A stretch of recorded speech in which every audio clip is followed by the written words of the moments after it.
இந்த ஒரு வீடியோல நம்ம எதை பத்தி பார்க்க போறோம் அப்படின்னா டாடா மோட்டார்ஸ் கம்பெனியை பத்தி தான் ஃபுல் டீட்டெயிலா வந்து பார்க்க போறோம். டாடா மோட்டார்ஸ்ல இப்ப ரெண்டு பிசினஸா வந்திருக்கு. Tata Motors limited, Tata motors passenger vehicle limited. ரெண்டு கம்பெனி வந்து இருக்கு. இப்போ இந்த ரெண்டு கம்பெனில எதை வந்து கன்சிடர் பண்ணுவோம், எதை வந்து ஸ்கிப் பண்ணிப்போம் அப்படின்றது தான் இந்த வீடியோல வந்து பார்க்க போறோம். அதுக்கப்புறம் மேஜரான டவுட் ஒன்று இருக்கும். அது என்ன அப்படின்னா Tata motors commercial vehicle limited இருக்கு பாத்தீங்களா, அதாவது டாடா மோட்டார்ஸ் லிமிடெட் என்ற ஷேர். இந்த ஷேர் வந்து பிரைஸ் ஏர்னிங்ஸ் 350 400 அப்படின்ற மாதிரிலாம் வந்து காமிச்சிட்டு இருந்தது. பட் ஆனா இப்போ இந்த ஒரு Q4 ரிசல்ட்ஸ் வெளியானதுக்கு அப்புறமா 30க்கு வந்து இங்க குறைஞ்சிருக்கு. 25ன்றது ஒரு சில வெப்சைட்ஸ்ல வந்து இருக்கும். ஸ்கிரீனர் மாதிரி டேட்டால 25 இருக்கும், ஒரு சில வெப்சைட்ஸ்ல 20 இருக்கும். ஸோ இது எல்லாத்துக்கும் பின்னாடி இருக்க ரீசன் என்ன, இப்போ கரண்டா இருக்க பிரைஸ் ஏர்னிங்ஸ் என்னதான் உண்மையாவே வந்து இருக்கு டாடா மோட்டார்ஸ் கமர்ஷியல் வெஹிக்கிளுக்கு அப்படின்றத பார்க்க போறோம். அதை தாண்டி பேசஞ்சர் வெஹிக்கிளுக்குமே இப்போ எப்படி அந்த அப்டேட் நடந்திருக்கு அப்படின்றத பார்க்க போறோம்.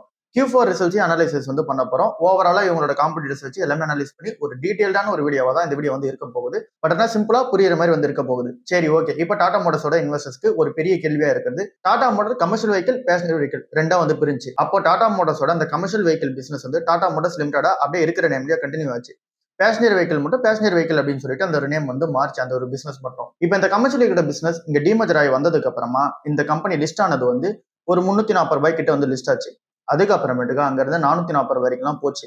அந்த டைம்ல எல்லா அனலிஸ்ட் அண்ட் தென் புரோக்கரேஜஸ் எல்லாம் என்ன சொன்னாங்க அப்படின்னா 480 500 ரூபாய் வரைக்கும் போகும்னு சொல்லி அனலிஸ்ட் எல்லாம் எக்ஸ்பெக்டேஷன்ஸ் வச்சாங்க. பட் ஆனால் அங்க இருந்து 370 ரூபாய்க்கு வந்து இறங்கிடுச்சு. இந்த ஒரு பீரியட் இருக்கு பாத்தீங்கன்னா 350 இருந்து 450 ரூபாய் வரைக்கும் கிட்ட போனது. அந்த ஒரு எல்லா டைம்லயுமே பிரைஸ் டு ஏர்னிங்ஸ் வந்து 350ன்றது ஷோகேஸ் ஆச்சு. பட் ஆனால் நம்ம எல்லாருக்குமே ஒரு டவுட், பிரைஸ் ஏர்னிங்ஸ் வந்து ஒரு 20 இல்ல அப்படின்னா 18 அந்த மாதிரி கிடைக்கும் போது கன்சிடர் பண்ணோம்னா சூப்பரா இருக்கும். பட் ஆனால் 350 இருந்துச்சு. ஸோ அதனால என்ன மாதிரியான டிசிஷன்ஸ் எடுக்குதுன்னு தெரியல. கிட்டத்தட்ட 400 ரூபான்ற ஷேர் பிரைஸ் ட்ரேட் ஆகும்போது தான் 350ன்றது பிரைஸ் ஏர்னிங்ஸாவே இருந்துச்சு. ஸோ இதுக்கு பின்னாடி இருக்க ரீசன் என்ன அப்படின்னு சொல்லி பார்க்கும்போது இந்த கம்பெனியோட ட்ரைலிங் இபிஎஸ் வந்து பார்க்கும்போது அது இங்க கன்ஃபியூஷனா வந்து இருந்துச்சு.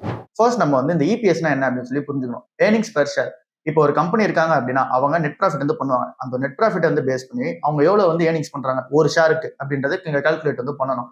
ஸோ அதுதான் இந்த இபிஎஸ்ன்றது. இப்போ இந்த ட்ரைலிங் இபிஎஸ்னா என்னன்னு சொல்லி பார்த்தோம் அப்படின்னா டிடிஎம் அப்படின்னு சொல்லி சொல்லுவாங்க. 12 ட்ரைலிங் மந்த்னு சொல்லுவாங்க, இல்ல அப்படின்னா ட்ரைலிங் 12 மந்த்னு சொல்லி சொல்லுவாங்க. ஸோ இது என்ன அப்படின்னு சொல்லி பார்க்கும்போது லாஸ்ட் ஒரு 4 குவார்டர்ஸா என்ன வந்து இபிஎஸ் வந்து ஜென்ரேட் பண்ணாங்களோ அதை வந்து ஃபுல்லா கம்பைன் பண்ணி சொல்றது தான் இந்த ஒரு டிடிஎம் இபிஎஸ்ஸா வந்து இருக்கு. இந்த 12 ட்ரைலிங் மந்தோட இபிஎஸ்ஸா வந்து இருக்கு. அப்படின்னா என்ன சொல்லி பார்க்கும்போது எக்ஸாம்பிளுக்கு ஒரு ஃபினான்ஷியல் இயர் Q1 வந்து எடுத்துக்கலாம். அந்த ஒரு Q1ல 20 ரூபாய் வந்து இங்க ஏர்னிங்ஸ் பெர் ஷேர் வந்து பண்றாங்கன்னு வச்சுக்கலாம். அடுத்த Q2ல வந்து 30 ரூபாய் பண்றாங்கன்னு வச்சுக்கலாம். Q3ல திரும்ப ஒரு 40 ரூபாய் பண்றாங்க அப்படின்ற மாதிரி வச்சுக்கலாம். ஸோ இப்போ நம்ம டோட்டல் ஆட் பண்ணோம் அப்படின்னா ஒரு 90 ருபீஸ் வந்துடும்.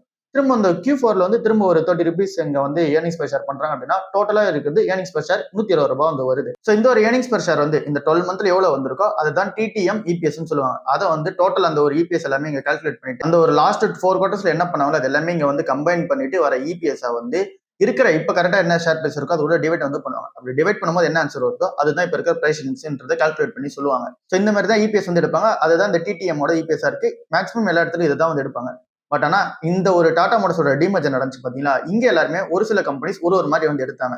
எக்ஸாம்பிளுக்கு ஸ்டாண்டலோன் இபிஎஸ் வந்து ஒரு சில கம்பெனிஸ் எடுத்தாங்க. கன்சாலிடேட்டட் இபிஎஸ் மட்டும் அதை மட்டும் ஒரு கம்பெனி வந்து எடுத்தாங்க. அட்ஜஸ்டட் இபிஎஸ் ஒரு கம்பெனிஸ் வந்து எடுத்தாங்க. இப்போ நம்ம பார்த்த மாதிரி லாஸ்ட் 12 மந்த்ஸ் அதாவது லாஸ்ட் 4 குவார்டர்ஸோட அந்த ஒரு டிடிஎம் வந்து எடுத்தாங்க. ஒரு சில பேர் என்ன பண்ணாங்க அப்படின்னா லாஸ்ட் குவார்டரோட டிடிஎம் மட்டும் எடுத்தாங்க. ஸோ இந்த மாதிரி ஒரு கம்பெனியும் ஒரு மாதிரியான அந்த ஏர்னிங்ஸ் பெர் ஷேர் வந்து கால்குலேட் பண்ண ரீசனால பிரைஸ் ஏர்னிங்ஸ் வந்து அதிகமா வந்து இருந்துச்சு. அதனால அந்த ஒரு ஃபிளக்சுவேட் வந்து இருந்துச்சு. அதை தாண்டி இந்த கம்பெனி வந்து இங்க ஒன் டைம் எக்ஸப்ஷனல் லாசஸ்லாம் வந்து ஃபேஸ் பண்ணாங்க. அப்புறம் எங்க கம்பெனி வந்து டிமர்ஜர் ஆகி தனியா போச்சு பாத்தீங்களா. அதனால இங்க ஏற்கனவே இந்த டாடா மோட்டார்ஸ் பேசஞ்சர் வெஹிக்கிளோட அந்த ஒரு பிசினஸுமே இங்க கால்குலேட் பண்ணி இதை வந்து ஆட் பண்ணி சொன்னாங்க. அதாவது இந்த இபிஎஸ்ல வந்து ஆட் பண்ணி சொன்னாங்க. ஸோ இந்த மாதிரி இந்த ஒரு கம்பெனி தனியா பிரிஞ்சு போனாலுமே நிறைய இங்க எக்ஸப்ஷனல் ஒன் டைம் லாஸ் வந்து இருந்துச்சு. டாடா கேபிட்டலோட பிசினஸ்ல ஒரு சில லாசஸ் வந்து இருந்துச்சு. அண்ட் தென் ஸ்டாண்டலோன் எடுத்தாங்களா இல்ல அப்படின்னா கன்சாலிடேட்டடா எடுத்தாங்களா. லைக் வந்து இப்போ ஸ்கிரீனர் வந்து ஒரு ரேட் எடுக்கிறாங்க அப்படின்னா இங்க வந்து சிஎன்பிசி இல்ல அப்படின்னா மின்ட் இல்ல அப்படின்னா நீங்க யூஸ் பண்ற ஏஞ்சல் ப்ரோ அவங்க வந்து ஒரு டேட்டா வந்து எடுத்துருப்பாங்க இபிஎஸ் வந்து கால்குலேட் பண்றதுக்கு. ஸோ அவங்க இபிஎஸ் எப்படி கால்குலேட் பண்ணிருக்காங்களோ அதை பொறுத்து தான் இங்க பிரைஸ் ஏர்னிங்ஸ் வந்து ரிஃப்ளெக்ட் ஆயிருக்கும். ஸோ அதனால இந்த ஒரு கன்ஃபியூஷன் வந்து இருந்துச்சு. ஸோ இப்போ அந்த கன்ஃபியூஷன் பின்னாடி இருக்க ரீசன் என்ன அப்படின்னு சொல்லி புரிஞ்சுட்டு இருக்கோம். இப்போ இந்த கம்பெனி வந்து இங்க தனியா டிமர்ஜர் ஆகி கிட்டத்தட்ட வந்து ஆல்மோஸ்ட் ஒரு 1 இயர் ஆக போகுது. ஸோ அந்த ஒரு ரீசனால இப்போ அவங்க கிட்ட 4 மாசத்தோட டேட்டா ஸ்ட்ராங்கா வந்துருக்கு. இந்த ஒரு குவார்டர்லி ரிசல்ட்ஸோட டேட்டா ஸ்ட்ராங்கா இருக்கு. இதனால இந்த கம்பெனிஸ் எல்லாம் கரெக்டா வந்து அரைவ் பண்ண முடிஞ்சு. லாஸ்ட் 12 ட்ரைலிங் மந்த்ஸ் நம்ம சொல்லணும்ல அந்த ஒரு டேட்டா இப்போ கரெக்டா இந்த கம்பெனிஸ்க்கு வந்திருக்கு. ஸோ இப்போ அந்த ஒரு டேட்டாஸ்ல வச்சு பார்க்கும்போது என்ன தெரியுது அப்படின்னா இபிஎஸ் வந்து அரௌண்ட் 16ல வந்து இருக்கு. ஸோ அந்த ஒரு 16ல இருக்க இபிஎஸ்க்கு இப்போ இருக்க ஷேர் பிரைஸ் வந்து நம்ம டிவைட் பண்ணோம் அப்படின்னா பிரைஸ் ஏர்னிங்ஸ் வந்து 25 வந்து வருது. ஸோ அதனால தான் எல்லா வெப்சைட்ஸ் எல்லா டேட்டாஸ்லுமே லைக் வந்து ஸ்கிரீன் நம்பர் டேட்டா எல்லாத்துலையுமே 25 வந்து பிரைஸ் ஏர்னிங்ஸ் இருக்கு. அப்போ டாடா மோட்டார்ஸ் கமர்ஷியல் வெஹிக்கிளோட பிரைஸ் ஏர்னிங்ஸ் 25 தானா அப்படின்னு சொல்லி கேட்டீங்க அப்படின்னா கண்டிப்பா 20ல இருந்து 25க்குள்ள தான் எல்லா இடத்துலயும் வந்து இருக்க போகுது. அதுதான் உண்மையான டேட்டாவும் கூட. அதை தாண்டி வேற ஏதாவது ஒரு கம்பெனிஸ் வந்து அதிகமா காமிக்கிறாங்க அப்படின்னா அவங்க இபிஎஸ் எப்படி கால்குலேட் பண்ணிருக்காங்க அப்படின்னு சொல்லிட்டு பாருங்க. அந்த ஒரு இபிஎஸ்ல டிடிஎம்மா இல்ல அப்படின்னா வேற எப்படி வச்சு கால்குலேட் பண்ணிருக்காங்கன்னு சொல்லி பாருங்க. நம்ம சொன்ன மாதிரி அட்ஜஸ்டட் டிடிஎம் கால்குலேட் பண்ணிருப்பாங்க, இல்ல அப்படின்னா கன்சாலிடேட்டட் இபிஎஸ் கால்குலேட் பண்ணிருப்பாங்க, இல்ல அப்படின்னா ஸ்டாண்டலோன் இபிஎஸ் வந்து கால்குலேட் பண்ணிருப்பாங்க. ஸோ அதை வந்து நீங்க செக் பண்ணி பாத்துங்க. இப்போ டாடா மோட்டார்ஸ் கமர்ஷியல் வெஹிக்கிள் உங்களுக்கு இருக்க குழப்பத்துக்கு, அந்த பிரைசிங்ஸ்ல இருக்க குழப்பத்துக்கு 350க்கு பின்னாடி இருந்த ரீசன் என்ன அப்படின்னு சொல்லி பார்த்துட்டோம். இப்போ வந்து 25 குறைஞ்சதுக்கு பின்னாடி இருக்க ரீசன் என்ன அப்படின்னு சொல்லிட்டு பார்த்துட்டோம். ஸோ இப்போ டாடா மோட்டார் கமர்ஷியல் வெஹிக்கிள் வந்து 25 பிரைசிங்ஸ்ல தான் வந்து இருக்கு. ஸோ இது ஒரு நல்ல அப்டேட்டா இருக்கு. சரி, ஓகே. இப்போ நம்ம அந்த கம்பாரிசன் உள்ள வந்து போவோம். சிவி பிசினஸ், பிவி பிசினஸ் இது ரெண்டுத்தோட Q4 ரிசல்ட்ஸுமே வெளியே வந்துருது. ஒரு நாள் விட்டு ஒரு நாள் வந்து ரெண்டுமே வெளியே வந்துருச்சு. ஸோ இந்த ரெண்டு ரிசல்ட்ஸுமே எப்படி இருக்கு அப்படின்னு சொல்லி பார்ப்போம். ஃபர்ஸ்ட் வந்து இங்க பிசினஸ் டைப்பா பார்த்தோம் அப்படின்னா கமர்ஷியல் வெஹிக்கிள் பிசினஸ்ல ட்ரக், பஸ், மினி பஸ், அப்புறம் வந்து இங்க கமர்ஷியல் வெஹிக்கிள்ஸ் இது எல்லா பிசினஸ்மே உள்ள இருக்குது. இதுவே இங்க பேசஞ்சர் வெஹிக்கிளோட பிசினஸ்ல காரு, எஸ்யூவிஸ், இவிஸ், அப்புறம் வந்து JLR பிசினஸ் இது எல்லாமே உள்ள இருக்கு. Q4 ரெவன்யூ டோட்டலா இருக்கிறது வந்து 24,500 கோடி ரூபாய் வந்து இருக்கு கமர்ஷியல் வெஹிக்கிள் பிசினஸ்க்கு Q4 ரெவன்யூ மட்டும். இதுவே டாடா மோட்டார் பேசஞ்சர் வெஹிக்கிள் 1,05,000 கோடியா வந்து இருக்கு. ரெவன்யூ growth வந்து 22% இயர் ஆன் இயர் பேசிஸ்ல கமர்ஷியல் வெஹிக்கிளோட growth இருந்துச்சு. பட் ஆனா இதுவே பேசஞ்சர் வெஹிக்கிளுக்கு வெறும் 7% தான். ஸோ இந்த இடத்துல ஒரு டிராப் வந்து இருக்கு. எபிட்டா மார்ஜின் 13.9% இருக்கு இங்க சிவி பிசினஸ்க்கு. பட் ஆனா பிவி பிசினஸ்க்கு 13.1% தான் வந்து இருக்கு. ப்ராஃபிட் ஆஃப்டர் டாக்ஸ் வந்து 2,400 கோடி ரூபாய் இங்க கமர்ஷியல் வெஹிக்கிள். இதுவே இந்த பிவி பிசினஸ் வந்து பார்த்தோம் அப்படின்னா 5,800 கோடி ரூபாய். ப்ராஃபிட் ஆஃப்டர் டாக்ஸோட இயர் ஆன் இயர் பேசிஸ்ல அந்த growth வந்து பார்க்கும்போது 70% கமர்ஷியல் வெஹிக்கிள் பிசினஸ்க்கும் பேசஞ்சர் வெஹிக்கிளுக்கு 31% வந்து இருக்கு. மெயினான பாசிட்டிவா சிவி பிசினஸ்க்கு வந்து இருக்கிறது ட்ரக் டிமாண்ட் சூப்பரா இருக்கு, மார்ஜின் எக்ஸ்பென்ஷன் சூப்பரா பண்றாங்க. பட் ஆனா இதுவே இந்த பிவி பிசினஸ்ல பார்த்தோம் அப்படின்னா JLR ப்ரொடக்ஷன் இப்பதான் நார்மலைஸ் ஆக ஆரம்பிச்சிருக்கு. ஏன் அப்படின்னா அந்த ஒரு ப்ரொடக்ஷன் வந்து இப்போ ஸ்டாப் ஆயிருச்சு. சைபர் அட்டாக் நடந்த ரீசனால ஸ்டாப்ல வந்துருச்சு. இப்போ வந்து கொஞ்சம் நார்மலைஸ் ஆக ஆரம்பிச்சிருக்கு. மெயினான நெகட்டிவ் என்ன அப்படின்னா சிவி பிசினஸ்க்கு காஸ்ட் ப்ரெஷர் வந்து கொஞ்சம் அதிகமாகுது. ஸோ இதுவே நம்ம வந்து பேசஞ்சர் வெஹிக்கிளுக்கு பார்க்கும்போது இங்க ப்ராஃபிட்ல ப்ரெஷர் வந்து இருக்கு. அண்ட் தென் இந்த கம்பெனி வந்து இங்க JLR வந்து கொஞ்சம் அந்த சைபர் அட்டாக் நடந்ததுனால ப்ரொடக்ஷனே பண்ணாம இருந்தாங்க. அதனால அந்த ப்ரொடக்ஷன் வால்யூம் வெளியே வரதுமே வந்து கொஞ்சம் லாஸ் வந்து இருந்துச்சு. JLR பிசினஸ் ரொம்பவே கொஞ்சம் வந்து இங்க டர்ன் அரௌண்ட் ஆகிறதுக்கு இப்போ வந்து அந்த ஒரு ஃபேஸ்ல வந்து இருக்கு. ரொம்ப ஸ்ட்ரகிள் வந்து இருக்கு. அந்த ஈவில அதிகமான இன்வெஸ்ட்மெண்ட்ஸ் வந்து பண்ணிக்கிட்டு இருக்காங்க. ஸோ இது எல்லாமே கொஞ்சம் மெயினான நெகட்டிவ். இப்போதைக்கு மார்க்கெட் சென்டிமெண்ட் எப்படி இருக்கு அப்படின்னா ஆப்ரேட்டிங் சைக்கிள் வந்து இங்க கமர்ஷியல் வெஹிக்கிள் பிசினஸ்க்கு சூப்பரா இருக்கும் அப்படின்ட்டு எக்ஸ்பெக்டேஷன்ஸ். பட் ஆனா ஃபினான்ஷியல் 2027 கொஞ்சம் வந்து ப்ரெஷர் வந்து ஃபேஸ் பண்ணுவாங்க.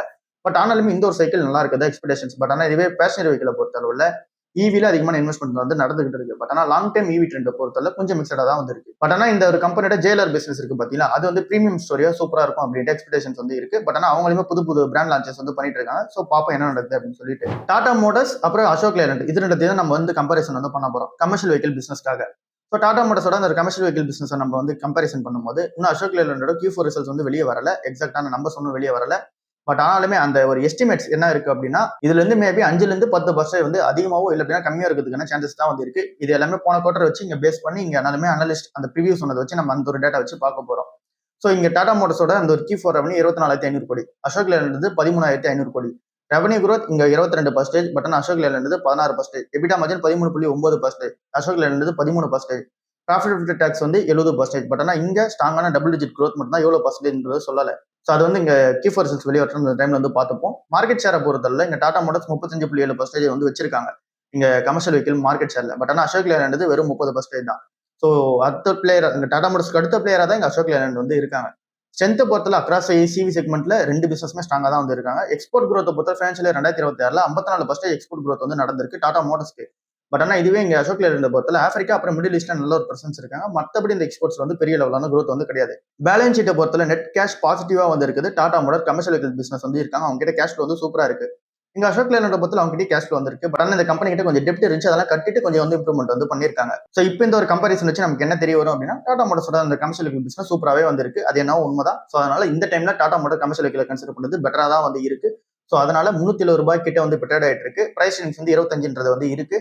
அதனால இந்த டைம்ல 1-2 மாதிரி கன்சிடர் பண்ணது பெட்டராகவே இருக்கு டாடா மோட்டார் கமர்ஷியல் வெஹிக்கிள். இப்போ நம்ம என்ன பார்க்க போறோம் அப்படின்னா டாடா மோட்டார் பேசஞ்சர் வெஹிக்கிள் வந்து அவங்களோட காம்படிட்டர்ஸ் கூட கம்பேரிசன் பண்ணி பார்க்க போறோம். இப்போ Q4 ரெவன்யூ எப்படி இருக்கு? பேசஞ்சர் வெஹிக்கிள் 1,05,000 கோடி ரூபாய்க்கு ரெவன்யூ வந்து மேக் பண்ணிருக்காங்க. பட் ஆனா மஹேந்திரா அண்ட் மஹிந்திரா இதோட பாதி அமௌண்ட் தான் 54,000 கோடி ரூபாய் தான் மேக் பண்ணிருக்காங்க கன்சாலிடேட்டட். அடுத்தது இங்க மாருதி சுசுகி வந்து 52,000 கோடி ரூபாய் தான். ஸோ இங்க வந்து அதிகமா ரெவன்யூ மேக் பண்றது இங்க டாடா மோட்டார்ஸ் பிசினஸ் தான். ஸோ இங்க டாடா மோட்டார்ஸ் வந்து இங்க மாருதி சுசுகியோட அதிகமா சேல்ஸ் நடத்துறாங்களா இந்தியாவில் அப்படின்னு சொல்லி கேட்டீங்க அப்படின்னா அது என்னவோ உண்மை கிடையாது. டாடா மோட்டார்ஸ்ல வந்து இந்த JLR பிசினஸ் வந்து உள்ள இருக்கு. ஸோ அதனால வந்து பாத்தீங்கன்னா ரெவன்யூ அதிகமா தான் வந்து இருக்கும். இப்ப ரெவன்யூ growth வந்து பார்க்கும்போது 7% வந்து இயர் ஆன் இயர் பேசிஸ்ல பேசஞ்சர் வெஹிக்கிளோட growth வந்து இருக்கு. பட் ஆனா இதுவே அந்த Mahindra and Mahindra 29%, Maruti Suzuki 29%. So revenue growth year on year பேசிஸ்ல அதிகமா ஏறுது. மாருதி சுசுகி தான் சூப்பரா வந்து ஏறுது. காம்படிட்டர்ஸ் லெவல்ல இங்க வந்து பின் தள்ளி தான் இருக்காங்க பேசஞ்சர் வெஹிக்கிள். ப்ராஃபிட் ஆஃப்டர் டாக்ஸா வந்து பார்த்தாலுமே 6,000 கோடி ரூபாய் கிட்ட இங்க டாடா மோட்டார் பேசஞ்சர் வெஹிக்கிள் வந்து இருக்கு. ஸோ இது இன்னும் அதிகமா இருந்திருக்கணும். பட் ஆனா JLR பிசினஸ் வந்து இங்க டர்ன் அரவுண்ட் ஃபேஸ்ல இருக்க ரீசன்ல கொஞ்சம் கம்மியா இருக்கு. மஹிந்திரா அண்ட் மஹிந்திரா 4600 கோடி ரூபாய். அண்ட் தென் மாருதி சுசுகி வந்து 3500 கோடி ரூபாய். ப்ராஃபிட் ஆஃப்டர் டேக்ஸோட growth வந்து பார்க்கும்போது நெகட்டிவ்ல இருக்காங்க. பேசஞ்சர் வெஹிக்கிள் 31% நெகட்டிவ் இருக்காங்க. நம்ம ஏற்கனவே சொன்னோம்ல அதிகமா இருந்திருக்கும், பட் ஆனால் இப்போ கம்மியா இருக்கு. மஹிந்திரா அண்ட் மஹிந்திரா 42%, மாருதி சுசுகி வந்து -6.9%. ஸோ இங்க வந்து மஹிந்திரா அண்ட் மஹிந்திரா கொஞ்சம் ஹேட் வந்து இருக்காங்க. எபிட்டாவை பொறுத்தளவுல இங்க ஆப்ரேட்டிங் ஸ்ட்ரென்த் எப்படி இருக்கு அப்படின்னு சொல்லி பார்க்கும்போது 13.1% என்பது எபிட்டா மார்ஜினை மெயின்டைன் பண்றாங்க Tata motor passenger vehicle. Mahindra and Mahindra எக்ஸாக்டா எவ்வளவு அப்படின்னு சொல்லி சொல்லல. மாருதி சுசுகி வந்து 12.3% வந்து மெயின்டைன் பண்றாங்க. எஸ்யூவில அதிகமா ஸ்ட்ரென்த்தா வந்து இருக்குது. டாடா மோட்டார் ஸ்ட்ரென்த்தா இருக்கதான் வந்து சொல்றாங்க. பட் ஆனா ஸ்ட்ராங்கா இருக்குது என்னவோ மஹிந்திரா அண்ட் மஹிந்திரா தான் வந்து இருக்காங்க. ஸோ மாருதி சுசுகி வந்து ஓரளவுக்கு மாடரேட்டா தான் இருக்காங்க எஸ்யூவில. ஸோ இங்க எஸ்யூவில டாமினேட் பண்ணுறது Mahindra and Mahindra. Passenger vehicle கொஞ்சம் வந்து பின்தள்ளி தான் இருக்காங்க. பட் ஆனா அவங்க ஸ்ட்ராங்கா தான் இருக்காங்க. இவி பொசிஷனா பார்க்கும்போது இவியோட இந்தியன் லீடர் வந்து இங்க கார் மார்க்கெட்ல இங்க இருக்குது டாடா மோட்டார்ஸ் பேசஞ்சர் வெஹிக்கிள் தான். ஸோ அவங்க தான் இந்தியன் இவி லீடர். இங்க மஹிந்திரா அண்ட் மஹிந்திரா இவியோட லைனப் வந்து சூப்பரா வச்சுட்டு வராங்க. அவங்க அதுக்கு அடுத்த லெவல்ல வந்திருக்காங்க. எஸ்யூவில டாமினேட் வந்து பண்ணிட்டு வராங்க. ஸோ இங்க மாருதி சுசுகி இது வந்து லிமிட்டடான இவி பிரசன்ஸ் தான். எக்ஸ்போர்ட் ஸ்ட்ரென்த்தா வந்து பார்க்கும்போது ஜேலர் பிசினஸ் குளோபல் பிசினஸ். ஸோ அங்க வந்து சைனால அதிகமாக எக்ஸ்போர்ட் வந்து பண்ணிட்டு இருக்காங்க. யூகேல அதிகமாக எக்ஸ்போர்ட் வந்து நடந்துட்டு இருக்கு. யூஎஸ்ல நடந்துட்டு இருக்கு. ஸோ அதனால ஜேலரோட அந்த ஒரு எக்ஸ்போர்ட் பிசினஸ் சூப்பரா வந்து இருக்கு. மஹிந்திரா அண்ட் மஹிந்திரா அது லிமிட்டடான எக்ஸ்போர்ட்ஸ் தான். இந்தியாவில் வந்து வெரி ஸ்ட்ராங்கான பிளேயர். மாருதி சுசுகி வந்து இங்க ஸ்ட்ராங்கான எக்ஸ்போர்ட்ஸ் வந்து இருக்கு. ஸோ இவங்களுமே நல்ல ஒரு பிளேயர் தான். இப்ப மெயினான growth டிரைவர் இந்த 3 கம்பெனிக்கு யார் யாரு? JLR and then EV business தான் டாடா மோட்டார் பேசஞ்சர் வெஹிக்கிளுக்கு நல்ல ஒரு growth டிரைவர்ஸ். இதே மஹிந்திரா அண்ட் மஹிந்திரா எஸ்யூவிஸும் டிராக்டர்ஸும். இதுவே மாருதி சுசுகி வந்து டொமஸ்டிக் அப்புறம் எக்ஸ்போர்ட் பிசினஸ் தான் இவங்களுக்கு வந்து மெயினான growth டிரைவரா இருக்கு. ரிஸ்க் என்ன அப்படின்னா ஜேஎல்ஆர் பிசினஸ்ல அந்த செக்லிக்கலான பிசினஸ் வந்து இருக்கு. ஸோ இப்போ வந்து கொஞ்சம் வந்து இந்த கம்பெனி வந்து டர்ன் அரௌண்ட் ஆகணும். இங்க மஹிந்திரா அண்ட் மஹிந்திரா கமாடிட்டி அந்த காஸ்ட் வந்து அதிகமா இருக்கு. அதனால இங்க இன்புட் காஸ்ட் வந்து அதிகமா ஆக போகுது. இதுவே இங்க மாருதி சுசுகி வந்து இவில இன்னும் டிரான்சாக்ஷன் பண்ணாம இருக்காங்க. அது இந்த கம்பெனிக்கு நெகட்டிவா வந்து இருக்கு.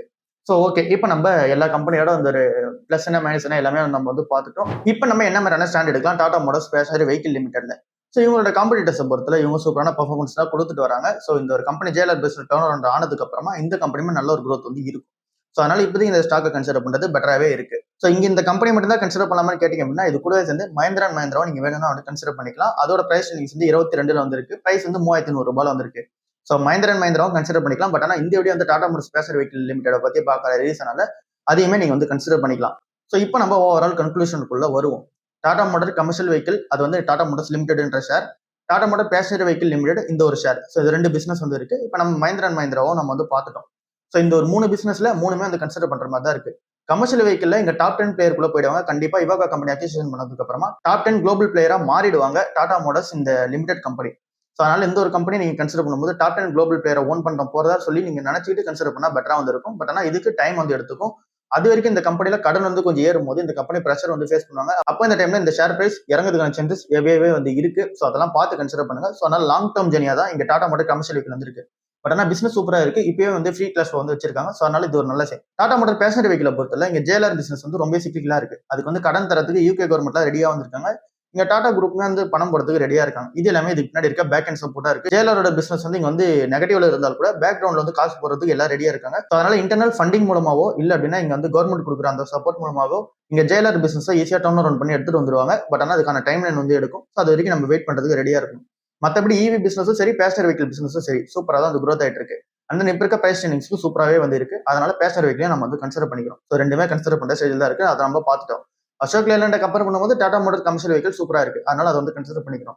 மஹிந்திரா அண்ட் மஹிந்திரா மாருதி சுசுகியை கம்பேர் பண்ணும்போது இங்க டாடா மோட்டார் பேசஞ்சர் வெஹிக்கிள் சூப்பரா இருக்கு. அதனால இதையும் கன்சிடர் பண்ணிக்கிறோம்.